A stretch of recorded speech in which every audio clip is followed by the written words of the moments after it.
well, he has a great motor. I think a lot of people don't understand how great his motor is. He never stops moving. You have to guard him as well on the ball as you do off. Like, once he gets off the ball, you're probably more scared of him off the ball than you are. I believe that the best player in the world is Steph Curry. When NBA players talk about Steph Curry, they obviously mention shooting first. But after listening carefully to how players actually describe him, you start realizing that the shooting is only the final result of something much scarier. The real problem is the pressure he creates before the shot even happens. Steph Curry terrifies defenses because he never stops moving, never stops relocating, never stops manipulating space, and never stops forcing defenders into a post-traumatic staph disorder. This is really what makes Steph Curry scary, and here's NBA players saying it in so many words. To me, Steph Curry, his biggest superpower is that he's in better shape than everybody. What Pat Bev say? Shit, Steph Curry, you better get your motherfucking rest the night before. His superpower is not only the three, man, he gonna run your ass 11 miles. And if you ain't ready to run 11 miles, you can switch off. That right there is where the nightmare starts, because it shows how Steph is basically weaponizing conditioning. While most players get tired and start conserving energy during possessions, Steph keeps sprinting through screens, relocating after passes, cutting into open space, circling around the floor, and forcing defenders to chase him until eventually someone loses focus. And bang! They do have a timeout. Decide not to use it. Curry, way downtown. Bang! In today's basketball, half a second against Steph Curry is death. This is why his off-ball gravity numbers completely separate him from everybody else in the league. Even in his late 30s, Steph still leads the NBA in off-ball perimeter gravity metrics. So how is he able to stay in shape to keep running?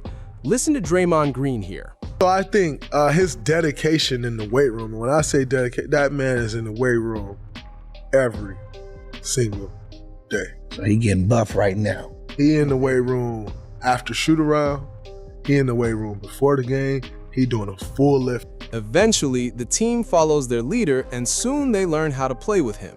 And that is how the Warriors dynasty was born. Alex Caruso captures it all when he said this. They're actually understanding how to play with him now, like how he operates, how he moves when he gives up the ball. It like continues to just run in circles until you fall asleep, and then he even then like shoots it from 30 feet basically. Like it's borderline at times. It's unguardable. As difficult as it is to opponents, his teammates find it quite easy. Easy, give him the ball, let him work. If he wants a screen, he'll point at you, come set it, get out the way.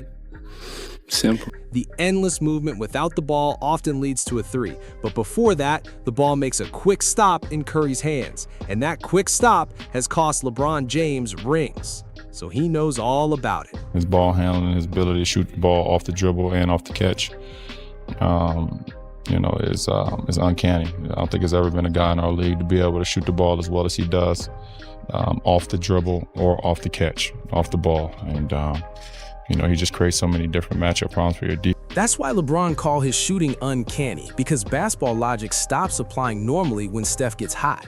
The scary thing about this is how true it is across time. Statistically, nobody in basketball history has combined Steph's volume and efficiency as a shooter.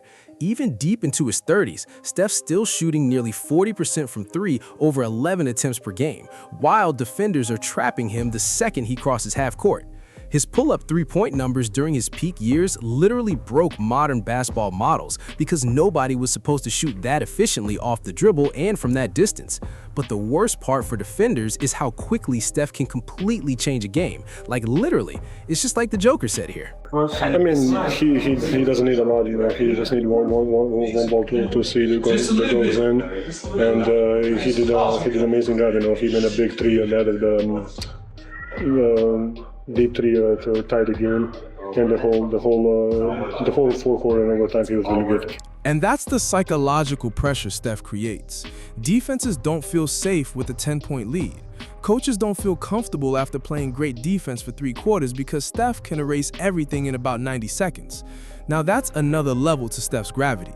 So let's listen to a teammate on this. The spacing is different. Obviously, he draws 2 and 3 people, so just having different reads to make. different things opening up because he's on the People don't like to admit it, but defenses literally bend around Steph Curry in ways we've never seen before. Because of Steph, big men can't stay near the paint because he might pull from 30 feet. Help defenders hesitate because losing vision of him for 1 second can end the possession immediately. Entire defensive schemes start overreacting to one player before the play even develops. He's like the celebrity that turns celebs to paparazzi on the court because they are always chasing after him. Here's Jimmy talking about how hard this can be sometimes. That they impact the game in more than just scoring or shooting. So to be able to guard, to be able to rebound, to find guys when they're open, it's a hard job for him because he always got 3 people that's on him and he's always making the right play over and over and over again. This means that while most superstars punish single coverage, Steph punishes entire defensive systems.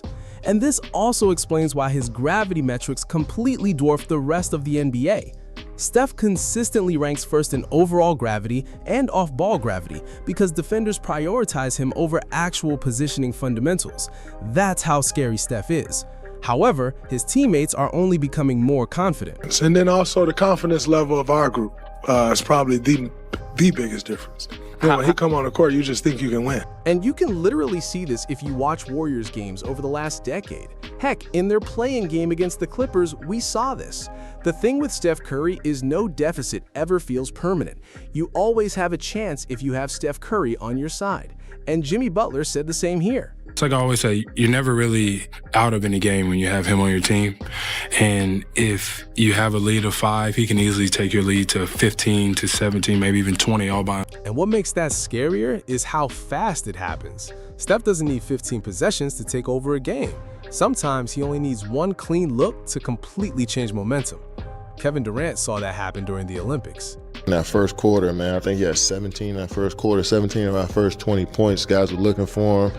His energy was high. He was turning around, shooting the ball, turning around. It was just a regular Steph game, and I think he was searching for that type of game the whole Olympics, and to have it right here, especially when we needed it, it was special. Just a regular Steph game.